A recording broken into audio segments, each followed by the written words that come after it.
Hello there, gang, and welcome to another episode of Displaying Model Behaviour, the Earth's mightiest action figure video podcast. So take off your pants, crack a beer, and let's talk toys and comic books and a comic book story that involves so many action figures, I had to cover it because it's also completely bonkers and a wonderful time capsule of mid-90s Marvel. What am I talking about? The Revenge of the Sinister Six. This was written and penciled by Erik Larsen, and Erik Larsen is bonkers, and that's kind of the fun. He loves to go ham on everything. He's kind of the Michael Bay of mid-90s comic books. It's just throw in all the characters, all the action, mix it up in a bowl and slap it down on a comic book page, and I am all for it. So sit back, relax, and enjoy as I talk you through the 6-part mega blockbuster bonkers fest that is The Revenge of the Sinister Six. Now, you would be forgiven for thinking that since this is called The Revenge of the Sinister Six, this is a story all about the Sinister Six getting revenge on Spider-Man. Well, that's not the case. Actually, this is a sequel to a story that came out previously called The Return of the Sinister Six. But in that tale, Dr. Octopus, after recruiting the band, getting them all back together, he actually double crosses them. So this story is the Sinister Six getting their revenge on Dr. Octopus, or at least that's how it starts. And then, boy howdy, do things ever go south. So we open up with already instant crossover, Spider-Man and Ghost Rider. And I love Ghost Rider because every time that you see Ghost Rider in a comic, he's always drawn like a little differently. It's always the style of the artist can really come out in the design. And Ghost Rider looks badass here. And these two are fighting generic android from the 90s. I think he actually ends up being called Android X, which is just the most generic name you could imagine. Just call him Robot 1. But either way, this thing is going mental bonkers. It's just smashing up the city. Spider-Man and Ghost Rider are kind of quasi-teaming up because these two, they're kind of, chalkiest chalk as opposed to the cheesiest cheese. They don't really mesh too well. Although it was around this time, they actually formed the replacement Fantastic Four, so they're not exactly strangers to each other. But still, they try to fight this big android, and it's going crazy, and it's being like, Dominic, what are you doing? Why have I been woken up? What is happening? So you can't help but feel that maybe this thing is not just like a rampaging destruction machine, but there's a little bit more going on up there. Spidey being Spidey tries to kind of like help him and calm things down, but ultimately he gets slammed into a building that then falls on top of him, and he's like, well, I tried. And of course, this is the Marvel Universe, which is what I love, meaning that the building was of course abandoned and the surrounding area had no one there, so it was a lot of property damage and no civilian casualties. And, is it unlikely? Yes, of course it is. Am I happy to just assume that that's the case in the Marvel Universe? Yes, of course, because then death tolls don't ruin happy stories. And that's something we're going to come to later as well. But still, Spider-Man and Ghosty kind of shrug it off and then go about their day. But little do they know that underneath the rubble, the same Cyborg clears his way out and he's like, Dominic? He's like, Dominic, is that you? I'm going Rick and Morty again, aren't I? That seems to be the voice I revert to now. Next up, we go over to Sandman, and Sandman's kind of a good guy now. He's reformed, he's in the Avengers, Captain America has vouched for him, he's trying to make amends for his villainous doings, and he's boarding with this nice family, and they're taking care of him, and he comes back home, and boom! The entire house explodes. Poor old Sandman. So he's already been hit right in the heart. And he has, again, classic 90s. He's there in the fiery rubble and he's like, Dr. Octopus! I think he assumes it's Dr. Octopus. I don't think Ock signed it or anything, but I think in the Return of the Sinister Six, Sandman is one of the guys who, turns on Doc Ock and is like, no, we're not doing this. Your plan is messed up and stupid. Actually, it was kind of messed up and stupid. The plan was, I think, to cure cocaine addicts so that they could then charge them to get re-addicted. It was the 90s. But either way, yeah, Sandman is like, no, it's full on Mendoza! But I like that kind of dramatic sort of moment. It was fun. Not for Sandman, though. Then we go over to the master planner himself, Dr. Octopus, and he has just got back his adamantium tentacles. He has leveled up.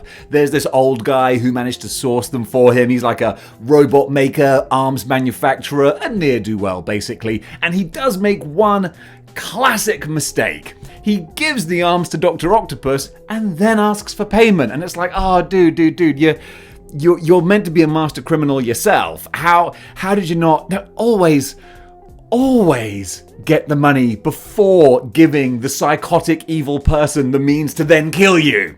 Unfortunately, he didn't attend that supervillain seminar, so Octopus just takes the tentacles and he's like, right, you're dead now. And then a whole bunch of robots come out, and it's like, if that was the security system, you're a little late. You kind of missed your cue there, security bots. And then Octopus just wastes all of them as well. And this is just a showcase scene to just show off and tell the reader that Octopus is not someone to be truffled with. Now we get some classic soap opera type moments with Peter returning home and Mary Jane is there in the most vibrant shag pile carpet plaid kind of workout gear. I would say that was the style of the times, but that wasn't even the style of the times. I don't know where this print came from, but Mary Jane is there in all of her leggy giant hair supermodel kind of form, and Peter's like, hey, what's up? And she's like, oh my god, Peter, you just gotta listen to this story. I'm gonna be getting an audition for the new Schwarzenheimer movie. I don't know where that voice came from. I'm sorry. That's not even any kind of accent. But either way, Peter's like, oh, hey, that's great, Schwarzenheimer. I don't know what, I mean, they can't say Schwarzenegger, but it is weird, isn't it? It's weird when comics and movies, comic book movies reference real people. Like, it was always weird in the Sam Raimi Spider-Man when J. Jonah Jameson was like, if I can get a picture of Julia Roberts in a thong, then we can get Spider-Man. And it's like, ugh, Julia Roberts exists in the Sam Raimi Spider-Man. It feels odd. It doesn't sit right with me. So, Schwarzenheimer, fill in for Schwarzenegger. I'm fine with that. But yeah, she's like, so Peter, I'm going to be doing this Schwarzenheimer movie, but they want me to do a nude scene. So obviously that's going to be okay with you, right? I'm sorry, I'm going to keep doing this voice. You're welcome to click off now. I would. And Peter's like, whoa, you're going to get your titties out on camera? Like, I'm not sure I'm cool with that. She's like, Peter, you're such a square. Why are you being so stupid? And I actually like the character of Mary Jane. I don't know why I'm being so mean to her. But they have this little falling out then, because Peter's like, look, it's 1990. We're not living in the era of sex tapes yet. Don't worry, we will be soon. But until then, people aren't getting their titties out just like left, right, and center. It's kind of a big deal, and I'm not sure I'm down with that. And Mary Jane is like, oh, you're such a prude. And we kind of leave that hanging in the air. So we go over to the Sinister Five now, which is Octopus, Mysterio, Electro, the Demo Hobgoblin, and Sandman. This is during the time when the Hobgoblin is possessed by the Demo Goblin spirit. So he's kind of this gnarly sort of hybrid between the two. And anyway, they're like, right, we're together, we're recruited, let's go and get some sweet revenge on Doc Ock. And Sandman's like, yeah, sure, definitely. Just, I am trying to reform myself, and you guys are all caca for cuckoo puffs, so I'm not sure how well this is going to work out, but okay. But Electro seems strangely gung-ho for the whole thing. He's like, no, don't worry, guys. We can all work together. Let's go get Ock together. I don't have an agenda. It's just me. I want to do this. Definitely no kind of subterfuge here. You can all trust me. Your old pal Electro. Let's go do it. So Sandman slips out, and he goes to recruit Spider-Man. He's like, look, Spidey, these guys are all going to try and get revenge on Doc Ock, and I'm actually fine with that, but also they are a bunch of psycho murderers, so maybe you might want to tag along and just kind of like help me police this whole kind of thing. It's like when you're throwing a party and you're worried that some of the guests are going to go a bit crazy. You talk to your mate and you're like, dude, can you just try and make sure like things don't get too hectic? And they're like, yeah, sure, I'll totally do that. So anyway, they go to the warehouse where Doc Ock is, and he's like, haha, gentlemen, I expected you to be here. I'm doing a Transylvanian accent now. Doc Ock's German. This is not going well. And neither does their revenge plan, because Doc Ock's like, dudes, I knew you would come. I knew you'd want to get revenge on me, but hear me out, because I got a better idea. Let's all do one last big major scheme. I know I screwed you over before, but this time you can definitely trust me. And Spidey's like, well, I don't think this is going to go well. And also, my spider sensor's going off. Uh-oh, what's that gigantic shadow? I think I'm going to find out in issue 2. So before we can find out who the extra mystery guest is, the Sinister Six go to attack Doc Ock, and he's like, guys, don't embarrass yourselves. I've got adamantium tentacles. And I'm sure some of them thought, well, look, it just means your tentacles are harder to break. That shouldn't make you, oh my god, he can batter us all.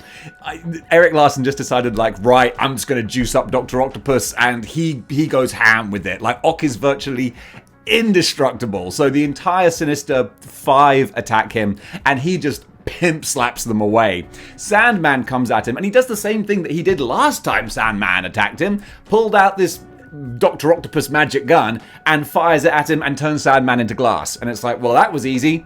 So we just got glass statue Sandman now. And he's like, well, that's 1 down, 4 more to go. Do you guys maybe want to rethink this whole trying to beat me sort of thing? And before the evil four can decide what they're going to do, Spider-Man's like, well, no, come on, let's take this guy now. I don't want to work with you guys, but at the same time, like, you're kind of getting your butts handed to you. So let's just take Octopus out, and then I'll try and arrest you lot. So we still get more big fights, and then, because it's Erik Larsen just having fun with his toy box, the Hulk smashes his way into the warehouse. So now we got ourselves a good old-fashioned Donnybrook.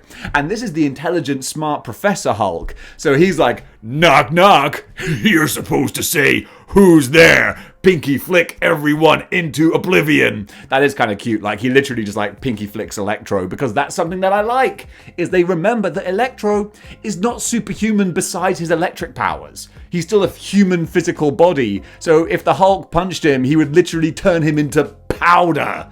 Wet powder. Vapor, I suppose. I didn't pay attention in physics class. But still, they're having this big fight. And again, it's just a great get all your toys together and shake them around in the toy box kind of fight.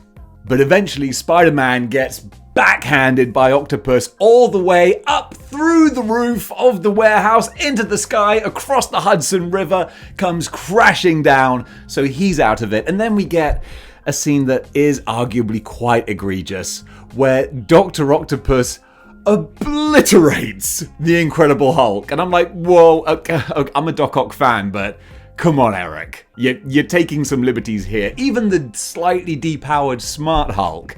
Really? Really? Just because the Hulk can't break Doc Ock's tentacles? Like, that allows him to be absolutely embarrassed? I guess in this story it does. And also, Erik commits one of the cardinal sins of Doc Ock writing and drawing, which is he has Doc Ock using all 4 arms to lift an incredibly heavy object, in this case the Hulk. And I'm like, dude, Doc Ock is a fat, out-of-shape scientist. I guarantee you he does not go to the gym to squat, and the Hulk has got to weigh at least about 600 pounds. He is not standing there with his tentacles and the Hulk above his head. He would be squished through the floor. But it is what it is. Anytime that someone does Doc Ock right and he's lifting something like a car, he should have two hands on the floor bracing himself, and then he can lift a car. It's science. Go watch the Spider-Man 2 Sam Raimi movie. They do that really well. Anytime Doc Ock does an amazing feat of strength, he's got the arms bracing him and then 2 other arms doing it. That's smart. That's how you do it. That's what you should have done, Erik Larsen. That's why I should be a famous comic book writer and artist, even though I'm neither a writer nor an artist. But it's very easy to sit back here 30 years later and tell you how it should have been done. So the Hulk gets battered, beaten, embarrassed, and similar to Spider-Man, launched out of the warehouse. And that's the Hulk now. Out of the picture. Oh, by the way, he mentions that I think it was the Pantheon got like a communication about some commotion going down. That's how he knew to turn up there, which I do appreciate. It wasn't just like, oh, hey kids, here's the Hulk. At least he had a little line of dialogue saying, oh, this is why I'm here. And now he's made his exit. And the 3rd issue then opens with Nova, the human rocket. Why? Because it's just fun to throw in more characters. So we get Nova on a rooftop with Spider-Man, where Spider-Man has crash landed after that fight. And Nova's like, hey, what's up? You don't look too good. And they have a little bit of banter. Spidey's like, oh my god, all these supervillains are together. They're going to pull off this awful plan, some sort of scheme that Doc Ock's got. Millions of lives are going to be in danger. They might destroy the entire world. And Nova's like, wow, that sucks. Oh, hey, I got to go do something. Okay, bye. That's pretty much it. And so Nova was literally there just to have Nova on the cover, which I actually kind of admire. You know, he does nothing besides going, wow, Spidey, you look like you've had the heck beaten out of you. What's that? A world-ending plot might be happening? Well, I've got a nondescript New Warriors thing to go and do, so bye! It's like when you have a guest star in a movie or a TV show and you can tell that they're only there for one day of filming. So it's like, okay, we're gonna have this whole scene in one place and then I'm off. So it's left to Spidey to pick up the pieces. But we don't go straight back to Spidey. We go over to the next guest star for this story, one of my favorites, Deathlock. Zombie, soldier, cyborg, yes please. That's all those great tastes that taste great together. And he's investigating the android fight from earlier. Remember that? So much chaos happening. There was an android fight with Ghost Rider that we opened this with. So he's investigating what this android was, where it came from, or more to the point, is it something or someone that he knows personally? Because Deathlock has his own whole story going on as well, with cybernetics and companies making zombie soldiers, all that kind of stuff. So Deathlock has his own horse in this race, and he's going to go investigate it. So now back to Nope, not back to Spider-Man. Over to Solo now. You guys remember Solo? Nah, me either. No, he was a thing for a while, but never really much of a thing. He still appears these days. Basically, he's the Punisher, but for terrorists. So literally, like, that's his niche. He was like, the Punisher just does everything. I want more of a unique selling point, you know. Kind of like me with doing YouTube. It's like, well, there are loads of people doing action figure and comic book YouTubes. What's my USP? Incoherent, enthusiastic rambling. There you go, found my niche. So Solo's like, lots of stuff's going down, I'm gonna take some guns and shoot all the bad guys. That's literally as deep as it gets. His slogan is, when Solo lives, terror dies, or something like that. Either way, he's a basic bitch of a character, but still, he loads up with his guns and goes out to cause some trouble, or solve some trouble. It's going to involve trouble. Then we quickly jaunt over to where the Hulk is waking up in a pile of rubble and some guys are checking on him and he's just like, get off me! You see him backhand this poor person like across the way and it's like, you might have killed him, pal. I'm sure he's fine though, but it's like, dude, like you pinky flicked Electro, who's a psychotic supervillain, but you backhand this poor guy who's trying to help you. Jeez, Hulk, you gotta be more careful. But still, they're like, are you okay? He's like, I don't want to talk about it, okay? They're like, geez, did you get like the piss beaten out of you by Dr. Octopus? I don't want to talk about it, okay? But he leaves saying, but inevitably, Hulk will smash. Which is kind of fun, but also kind of silly. So then we do go back to Peter and MJ, and MJ is wearing, wow, quite the dress. Again, Eric Larson, he found this like paint shop thing that you can just use to color in clothes, I guess, and he's like, polka dots. Went full Vince McMahon there. I see her in polka dots. And she's, again, big hair and looking after Peter. And Peter's obviously had a little word with the marketing people. And they're like, Peter, you're not toyetic enough. We've got to put out some new Spider-Man toys, so come up with some gadgets. So he's got these kind of web spooters on his hands, full Max Moon with a backpack of super webbing, I guess. It's like, really, Peter, I know that you're Spider-Man and that's your gimmick, but you're also a brilliant scientist. Can you not think of anything that's not just directly web related? But still, yeah, he's got like this fire extinguisher proton pack on his back full of webs with spooters on his arms. And Mary Jane's actually being kind of nice. She's like, Peter, you gotta try and eat something. You're not taking care of yourself. I'm worried about your health, Peter. I'll come up with a better Mary Jane voice, I promise. Mary Jane actually, later in the 90s, gets so much more complex as a character, really likable, a real, like, grown-up, mature, deep MJ, but right now it feels a little bit vacuous. But maybe it's not, maybe I'm being a bit too mean, but it's probably just the way that she's drawn, and I put this personality on her. But still, she gets a little kissy-kissy with Peter, or she's about to, then she's like, oh my god, is that the time? I gotta go for my audition. Oh, now I'm sounding like Diamond Joe Quimby. I gotta go to my audition, Peter. So Peter's like, oh, the one where you're gonna get your yabos out? And she's like, yeah, huh? He's like, good luck.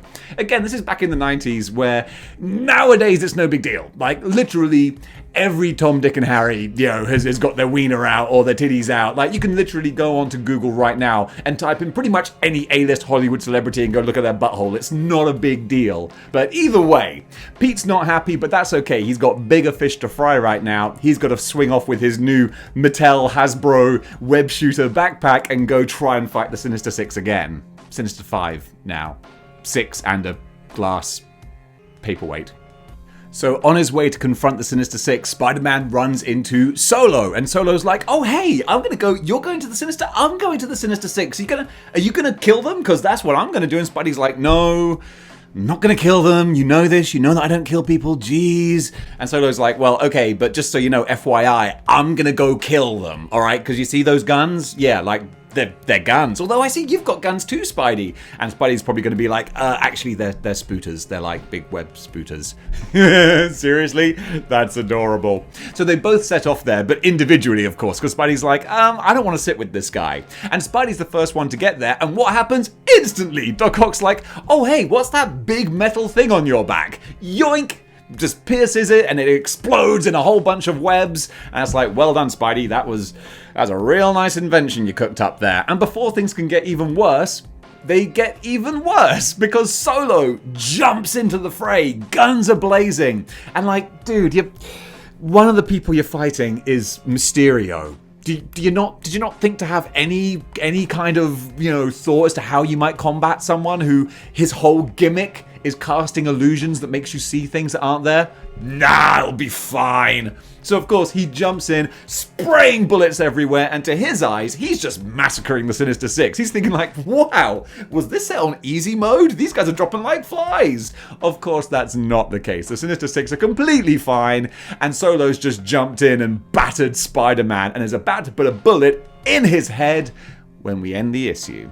So Solo is about to put the final bullet in Spider-Man when all of a sudden he is hit by a whole hail of bullets. From where? From Android X. You remember the android from the start with Ghost Rider? He's back. He's been tracking Spider-Man or tracking the fighting or whatever.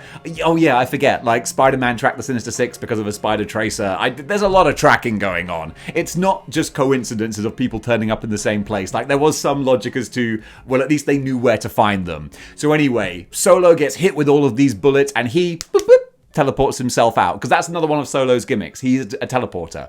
So he's gone now. And Android X is like, I came here to rescue you, so let's go rescue Bot 5000.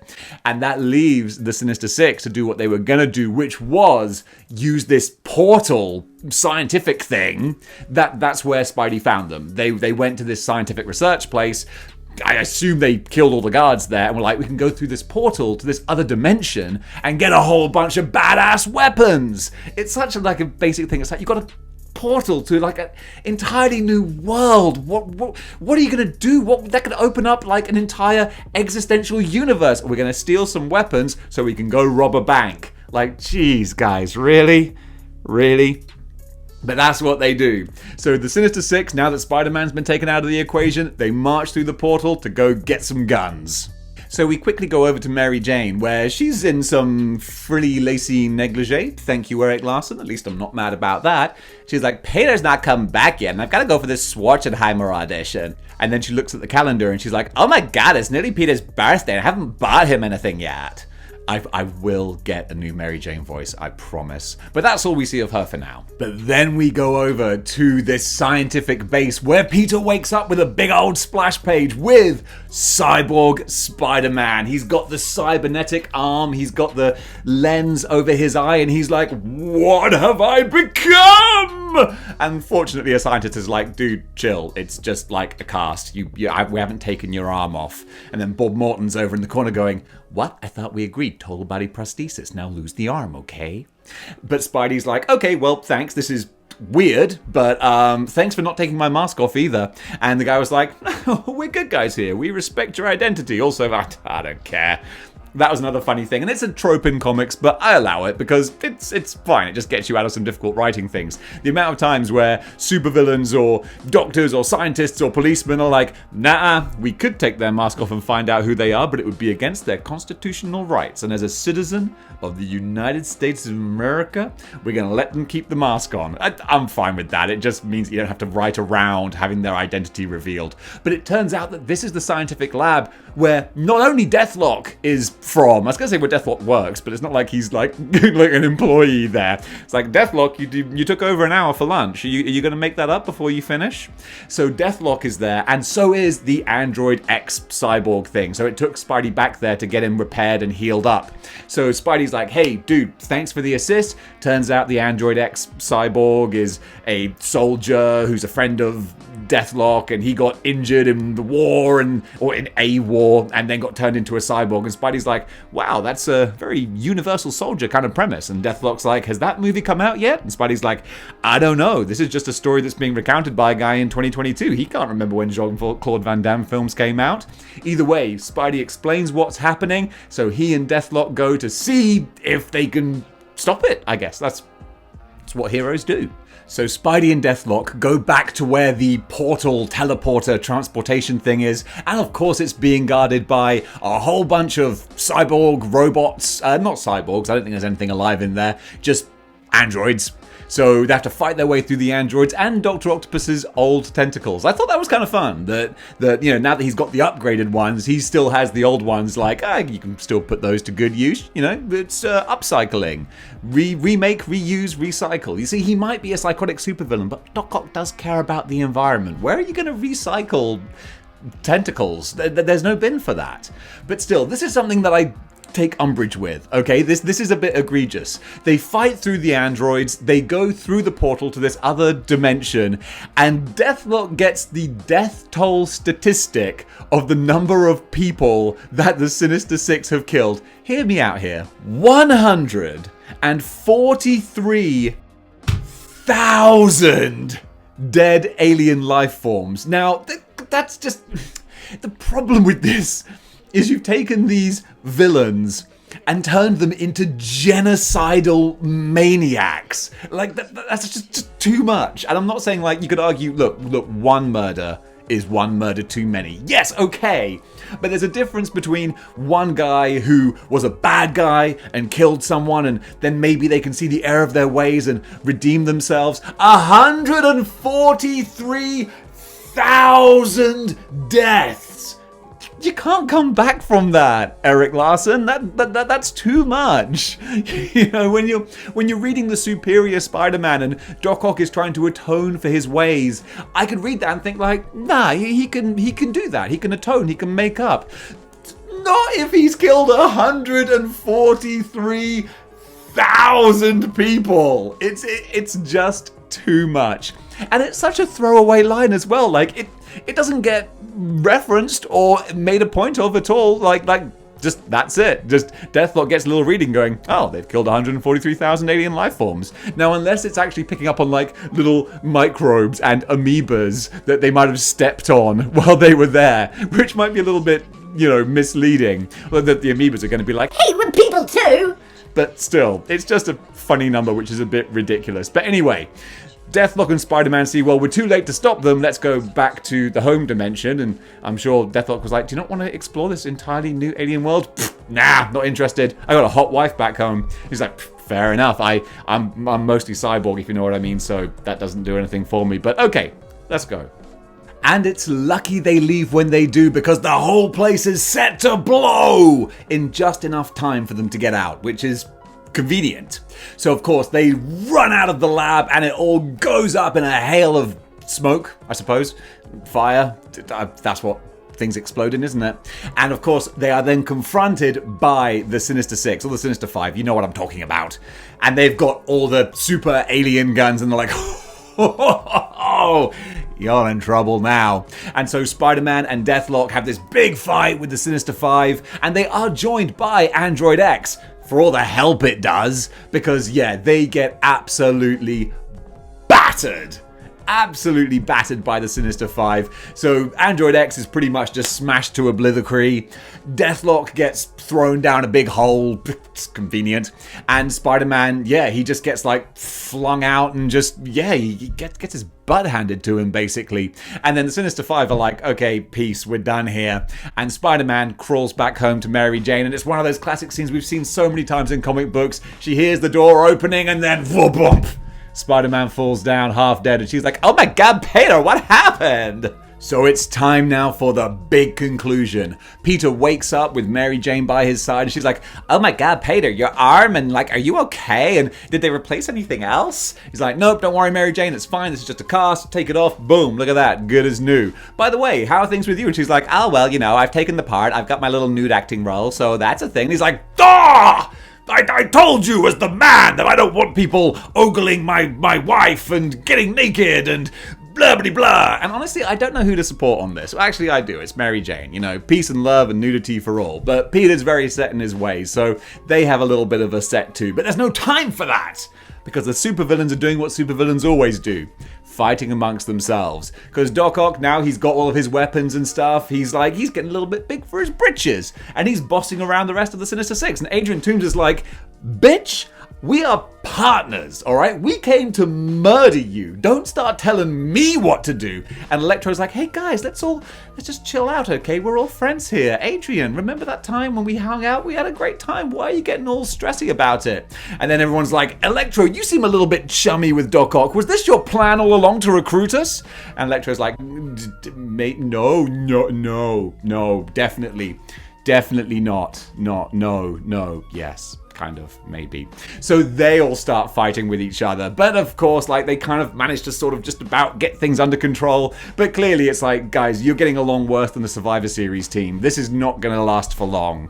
So Spidey swings off, he leaves Mary Jane to go and have this final confrontation with the Sinister Five, and it's kind of a big sort of crescendo moment of everyone getting together then. We have Solo coming out of his kind of rejuvenation bath, which is kind of like a Lazarus pit type thing, I guess. It's healed up his wounds, and he gets strapped up and ready to go out and fight the Sinister Five as well. We go and see Deathlock, who's recovered, and he's getting back together. This is totally like a Les Miserables type big musical number where it's like, one day more, where it's like everyone's gearing up for the big fight at the end. But there is an even bigger fight happening because that's just Eric Larson writing. It's like, is this a big fight? Well, let's make it bigger.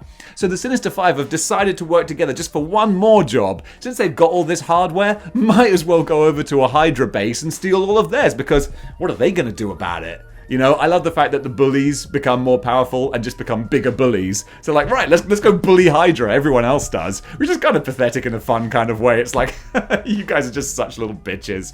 So the Sinister Five come into the Hydra base, guns a-blazing, and they ain't taking no prisoners. So this is a good setup for the finish, but we're not done yet. We need some more toys from the toy chest. So on his way to the final battle, Spider-Man literally just swings into the Hulk, Ghost Rider, and Sleepwalker. And this is the first time I've ever read a Sleepwalker appearance. And Spidey even mentions, man, if Wolverine was here, we'd be having a little Fantastic Four reunion. And Hulk even says, I think he's doing a Punisher team up right now. And I love how interconnected in a silly kind of way the Marvel Universe is like that. But still, they're like, hey, we've got a backup four of the backup four. So let's go kick some Sinister Five booty. Don't know why I said that. No one says kick some booty, but I started that sentence and I just refused to not finish it. So anyway, they go in and they bust into the Hydra base where it is just chaos and pandemonium running amok. And everyone is just having a good old-fashioned brawl. And we get some great splash pages and artwork of just Hulk, Ghost Rider, Sleepwalker, Spider-Man, the Sinister Five, the Hydra goons, androids, robots, partridge in a pear tree, everything. It's a lot of fun until Sleepwalker wakes up. And it's like, I didn't realize that was his gimmick. That's how he works, that a dude falls asleep and then that allows the Sleepwalker to come out, and then when the guy wakes up he's like, well, gotta go. So that must be great for getting out of like awkward social occasions and stuff. You'd be like, well, it's been lovely meeting your parents, but I mean, I really have to go. And it's like, no, we just sat down. It's like, oh, he's woken up. It's like, he hasn't woken up, you're still here. No, he's woken up, I'm leaving, goodbye. You're walking out the door, literally. You're not disappearing. I'll see you soon.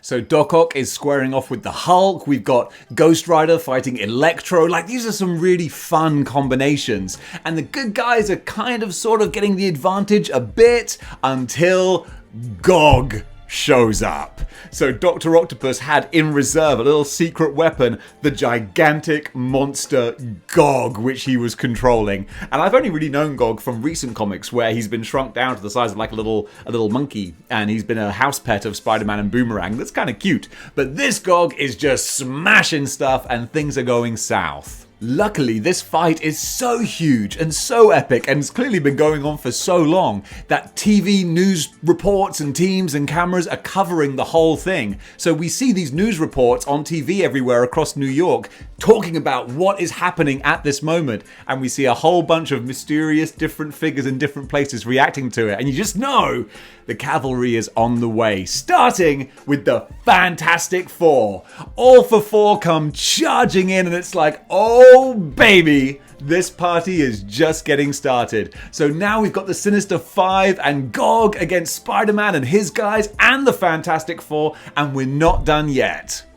In the middle of all the chaos, we're then joined by Solo and Nova. Nova is back. Whatever that New Warriors thing was that he had to go off and deal with, it's fine now. So we got two more people on the heroes team. The bad guys are well and truly outmatched now, but they're not outgunned as far as Mysterio is concerned. Once again, the king of the one-shot solution cast a spell, or, not a spell, he's not magic.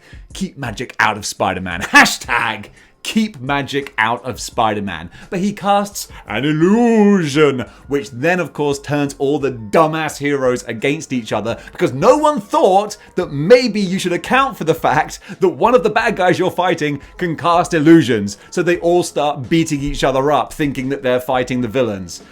This is where the trope of dumbass heroes comes from. Luckily, there's one person on the heroes team who is not affected by Mysterio's illusions, and that is Deathlock with his cybernetic components. You ain't fooling him, and he just BAM!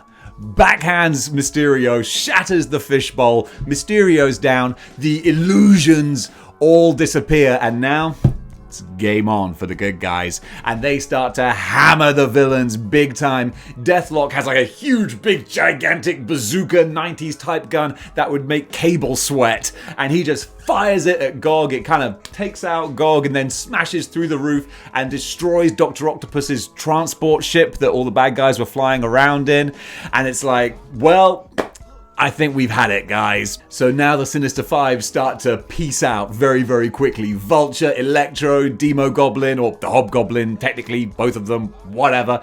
I don't want to miss Goblin the Goblin. You could get cancelled for that. So they all peace out, and it's just Dr. Octopus, and he's like, I took out the Hulk with these tentacles. Do you have any idea how powerful Eric Larson is making me with his writing? I'ma take you all on! And he gives it a good go, but his downfall is the fact that for some reason, some sort of Doc Ock hubris, he chose to take his glass Sandman with him. I don't know, his little trophy or a comfort blanket, something like that, like Linus from Snoopy. He wants to keep it with him to make himself feel secure. The glass Sandman actually starts to move, and he's like, oh, you should have killed me when you had the chance, because now I've got control of my glass form, and you're in trouble. And glass Sandman just like fires out all of these shards, daggers of glass, absolutely battering Doc Ock. I mean, that should have really just, at least, if not killed him, like left him looking pretty gnarly. But actually, no, it takes out Doc Ock. Doc Ock is down. Sandman's got some sweet revenge, and the good guys have finally prevailed.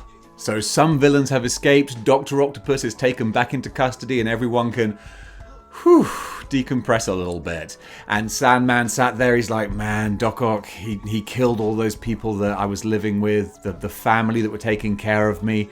And Spider-Man comes over and he's like, hey, Flint, like, you came very close to almost killing Doc Ock. Like, that's not cool, pal. And Sandman's like, bitch, he killed the entire family I was living with. And I think Peter's like, okay. And also 143,000 alien lives lives? How about that statistic? And I think Spidey's like, actually, I think Eric Larson was just getting a little bit overzealous. That sounds ridiculous. And he's like, yeah, I guess you're right. Let's not keep that as canon. It's just stupid. Yeah, so they agree on that at least. And then everyone pieces out and goes their own way. So as a little epilogue, we go back to Peter and Mary Jane walking home to their apartment, and Mary Jane is explaining to Peter that she went to film the role for the Schwarzenheimer movie, and this is one of those Hollywood blockbuster A-list Schwarzenheimer movies where people get cast and go to film like the same day, it would seem. Things move quickly here. But she says that when she got there, she's like, I got there, and then I realized they were only interested in my body and not in me as an actress. Which is like, really? Really, MJ? So she decided not to do it. So Peter's like, whew, well, that gets me out of that one, but let the record show that I was actually willing to let you do it and totally groovy. And also, I wasn't going to let you do it because that implies that I have the power, which I don't. He's very, right on in that regard. So they're like, okay, well, we dodged that little marital bullet. Let's go inside, take off our pants and crack a beer. But when they open the door, surprise! It's Peter's birthday and Mary Jane has organized a lovely surprise party. So we end with this very happy group shot of Peter, MJ, and all of their civilian supporting cast. And actually, it's a really kind of lovely way to end the story. And folks, that does it for the revenge of the Sinister Six. What a bonkers, epic, ridiculous, jolly good fun time that was. I hope you enjoyed watching this. Thanks so much, guys. I think I went a little bit crazy, probably a bit too shouty, but when I get on a roll, I just go a bit cuckoo bananas. So if that hasn't scared you off, then I'll see you all next time. And until then, keep displaying model behavior.